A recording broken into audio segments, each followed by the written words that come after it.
Warmfloor Underfloor training video. Please note the following tools and materials are required for a complete installation. To prepare the floor and self-leveling compound, you'll require the following: a broom or vacuum cleaner, floor grinder, if required for paint overspray removal, a paint tray and roller, floor primer, water measuring jug, which is available from Payless Plastics, self-leveling compound, a 20-litre bucket available from Mitre 10, a suitable trowel at 400mm by 80mm, also available at Mitre 10, a door weather strip at 5.5mm from Mitre 10, a heavy-duty electric drill, and a compound stirrer. For the heating cable installation, you'll need a Warmfloor heating kit, suitably sized for the area to be heated, a 4-inch grinder, and hand tools. Floor preparation. Concrete floors must be completely cured as per the manufacturer's specifications. Timber floors must be covered with fibre cement, i.e. tile and slate underlay, prior to cable installation. Contaminant-free. Remove any contaminants from the floor surface. These may include dirt, plaster, glue or flaking materials. If the room has been spray painted, then often there is a layer of overspray around the walls. This must be removed with the use of a grinder. Cold tail location. The cold tail is a joint where the heated element is connected to a cold lead that can be pulled up through the wall cavity. Ideally, the cold tails are positioned directly below the thermostat location. It's essential that this joint can be accessed by removing a tile, so do not position it under a vanity or kitchen unit. Grind or chisel some grooves in the floor to accommodate both of the cold tails. The floor must now be thoroughly swept and vacuumed if necessary before applying the primer. Mix the floor primer to the manufacturer's specifications and apply to the surface with a paint roller. Be sure to cover all areas that the finished leveling compound will cover and not just the element's location. This surface must now be left to dry. How long this takes depends on the ambient air temperature. Helpful hint: if performing these works in winter, then it's a good idea to do this first stage the day or night before cable installation. This will save wasted time waiting for the floor to dry. Checking you've selected the correct size cable.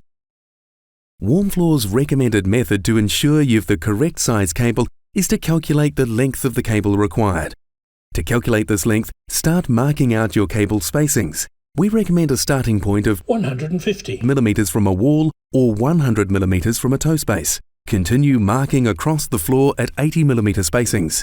For colder climates, this can be reduced down to 60mm to ensure more heat output. It's important to maintain the same spacing throughout the heated area to achieve an evenly heated floor. Using a tape measure, measure the length of each run.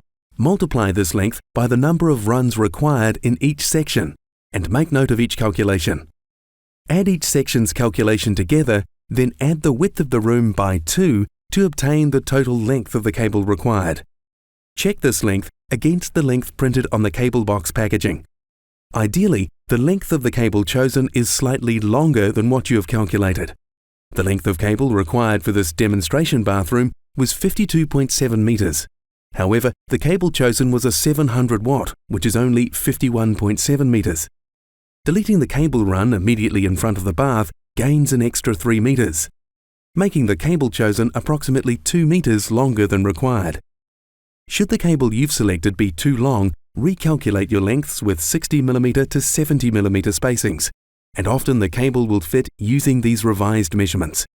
It's extremely important to understand that the cable must never be cut to achieve the length you require. If the cable you have cannot be fitted using the spacing guidelines of 60 to 80mm, refer to your installation manual for other sizes available. Planning the cable route. When planning the cable route, there are several important factors to consider.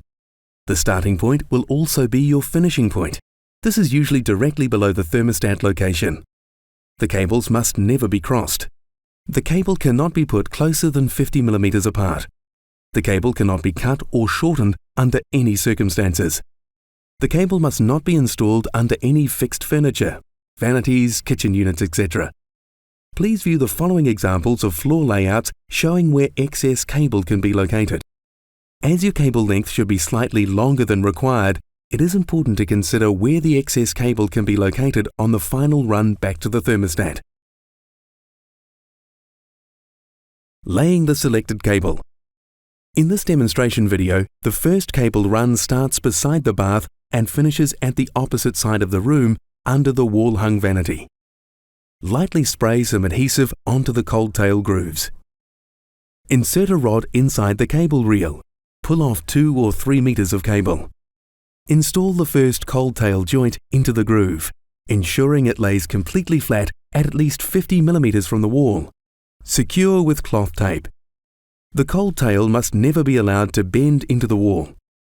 Pull some more heating cable off the reel and fix to the floor with cloth tape, marking your way to the starting point of the first run up the room, ensuring you run the cable parallel to the wall. Using spray adhesive, lightly spray at each end of the room where the cables are to be looped. The purpose of the adhesive is to give the cloth tape extra adhesion to allow the cables to be pulled taut from each end of the room during installation. Continue running the cables up and down your planned route, fixing the cable securely at each end with cloth tape. When you reach the halfway point of the cable's length, you'll come across a white tag which indicates this. When nearing the end of the cable run, fix the second cold tail into its final position and lay out any excess cable into the predetermined location, in this instance under the vanity. The next step of the process is to spray adhesive at approximately every 400 millimeters. Allow 30 seconds for the spray to tack off and then apply cloth tape across the sprayed surface, moving your way down the room, ensuring the cable is pulled taut and maintaining even spacing. The reason for this is so that when applying the self-leveling compound, the cable will not float to the surface but will stay fixed to the floor. If you're installing the cable frequently, an alternative to the cloth tape is a sticky back mesh, which is also available from Warmfloor. The advantage of the sticky mesh is that it has a larger surface area, and being mesh, this allows for the self-leveling compound to absorb through. Check over the installation, apply a piece of cloth tape directly over any loose cables. Now that the cable has been securely fixed to the floor, remove the 2 sensor probes from the thermostat packaging. Attach these 2 sensor wires along with the 2 cold tail leads to the draw wire, which has been previously installed. Pull these cables up into the thermostat location. The sensor's head location must be midway between 2 cable runs. It's very important that the 2 cables chosen are spaced consistently, with the rest of the floor and a minimum of 200 millimeters out from the wall. Use a hammer and cold chisel to create a groove to ensure the sensor heads are recessed into the floor. Do final adjustments to the length of the cold tail and sensor cables and fix securely using cloth tape. Testing the installation prior to self-leveling compound.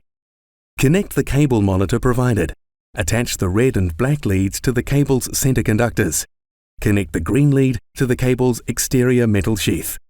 Switch the cable monitor on. Ensure that a green light appears and no warning sound is emitted. You can test the monitor's function by removing either the red or black lead and a warning sound will be heard. Once satisfied the monitor is working correctly, reconnect the lead. Cut the manufacturer's label from the cable box and put it into the flush box for future reference. Complete the warranty form provided on the back of the installation manual, recording important information like distance from showers and toilets, etc. This record should be kept by the homeowner. Find the caution label inside the cable box and affix this to the switch box location. We recommend that a warning sign be positioned by the cable monitor. This alerts other sub-trades to take necessary precautions. Self-leveling compound installation. The advantage of installing SLC is that it protects the cable from other sub-trades' mechanical damage. It also creates an even thermal mass and makes the replacement of damaged tiles a simple operation. Use a 5.5mm weather strip to control the areas where you wish the SLC to finish. Common areas to use this would be at the edge of a sloping wet area shower, where waste pipes protrude through the timber floor, and in doorways at the center of the closed doors location. Find a suitable location to mix the compound and by using an electric drill and stirrer, thoroughly mix the compound to manufacturer's specifications. Take the bucket of compound to the work area. Do not place this bucket directly onto the heating cables. Either place it outside of this area or onto a suitable medium, as buckets have sharp edges which could cut the cable. Plan your start and finish point. Pour a generous amount of compound where you're going to start. Make sure that the compound doesn't reach any walls, as this is achieved with a trowel. Using a large, smooth trowel to spread the compound evenly over the elements and to push the compound into the walls and corners for even coverage. Work quickly with the product, and until you're confident, place masking tape on shower trays or kitchen toe spaces to avoid unnecessary cleaning. Smooth the compound out, working your way to the exit. Make certain to compound unreachable places such as behind doorways, dishwashers, fridges, and pantry areas before it's too late. Once you've spread the compound with a trowel, go over with a spiky roller to ensure a perfect finish. Helpful hint: mix 2 or 3 buckets at a time if it's a large area, so the compound flows together evenly. Finally, wash all equipment with water and put a warning barrier out to prevent access to the wet floor.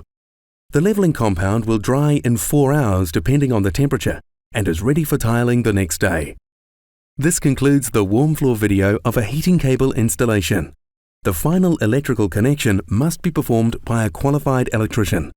These connection details may be found in the installation manual.